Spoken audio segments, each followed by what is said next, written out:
video and audio and video and now audio again. We sure feel like we're competing in two different racing series in the same season. Mithila, I do not know about you, but I for sure am competing in Formula One. On a serious note though, we hope you're enjoying our video episodes. We've had a phenomenal response, thank you for that. And needless to say, 2016 has started off on a fantastic note for us. Or in our case, a funny note. In our last video episode, we promised that we would talk about the underdogs of the sport, apart from Nico Rosberg. Can Force India aim to finish fourth in 2016? Well, that's the big question we're answering in this episode. First things first, let's really put in some perspective on Force India's career best finish in 2015. Traditionally now, Force India has been 6th or the 7th fastest team in Formula One. That's if McLaren perform as they are expected to do so. And occasionally, of course, which is usually once in 5 odd seasons, we've seen Sauber raise their stakes to take on the top guns, in which case they'd end up beating Force India as well. Well, that means that 5th was an incredible achievement for the team. But that's also largely due to McLaren's fortunes. Let's remember that everyone except Manor beat McLaren in 2015. Now, if McLaren resurrect form in 2016, Force India could well be staring at 6th place in the Constructors' Championship. But going in Force India's favour is that they have a consistent driver lineup and the World Championship winning Mercedes engine powering them. And like we spoke in our video episode, the two things that the team will need to focus on is car development and race strategy.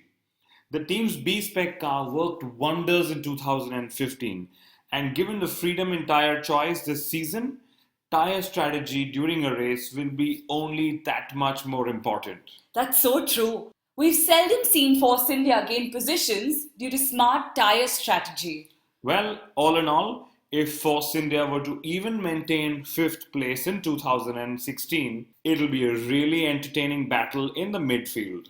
But to finish 4th, they would need to beat either of the former World Championship teams, Red Bull Racing or the Williams F1 team.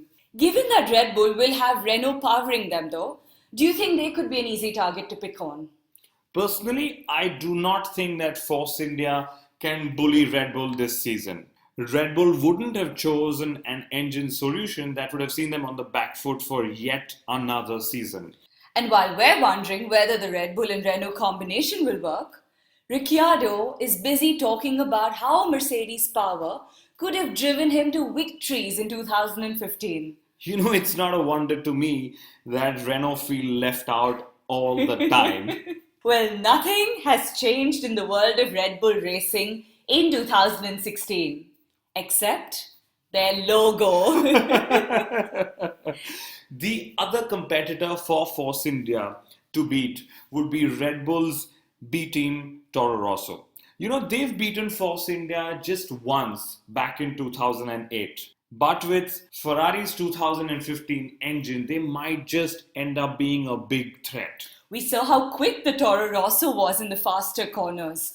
I can only imagine what it would be like to give Verstappen and Sainz more power. At this moment, it's almost like Verstappen's dream of driving a Ferrari has come halfway through. You know, I bet he drives a Ferrari on his Xbox. Now, as a Force India loyalist, I really hope McLaren Honda do not regain form. But as a Formula One fan, I wish they do. You know, the team really cannot have yet another dismal season.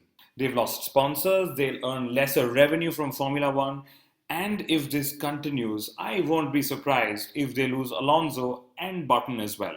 But see the bright side, Kunal. If McLaren's woes continue, they will be able to unlock the potential of earning revenue from sub-grade paid drivers. So one of my favorite drivers, Checo Perez, said that his stint at McLaren was ill-timed.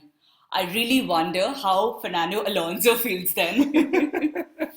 Now, McLaren Honda are actually Formula One's underpowered underdog. And on that note, Haas F1 team really needs to prove that they are a dog worthy of a fight in the dog eat dog world of Formula One. Well, my pick for the underdog of 2016 would be Carlos Sainz. So I'm not sure if he's been listening to us and has taken our advice to hire Max Verstappen's PR agency, but I'm pretty sure that these two youngsters, they'll be matched for pace. And the one driver who really needs to pick up pace in 2016 is Felipe Massa. I wonder how long will the Williams Formula One team select his experience over raw speed. This is exactly the moment Kevin Magnussen is waiting for. Existing drivers to retire, and we have quite a few on the list. Kimi Raikkonen, Jenson Button, Felipe Massa, and maybe even Lewis Hamilton. So, the good chance is that Hamilton could retire if his music album tops the charts.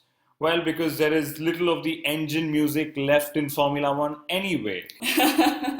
Retirement for Formula One drivers isn't as boring as it sounds. So while you and I were on Christmas break, Kunal, Niki Lauda went and bought an airline for himself. He's quite a businessman, isn't he? And David Coulthard, well, he's used all our podcast recording lessons and he's now going to produce content for Channel 4. Well, technically, even Bernie Ecclestone is a retired Formula One driver.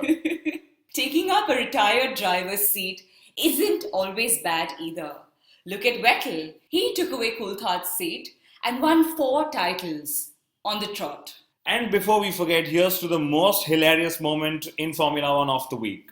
So Ferrari say that Bernie Ecclestone should pay for an independent engine. Well, Ferrari, Bernie doesn't pay. Never. He makes people pay. Always. Soon there'll be a time where he'll ask us to pay for using the term F1 in our podcast.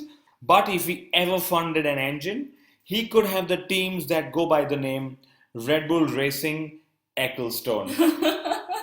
That's it, folks. Thank you for tuning in.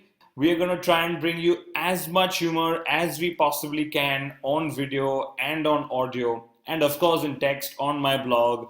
Keep tuning in and keep racing.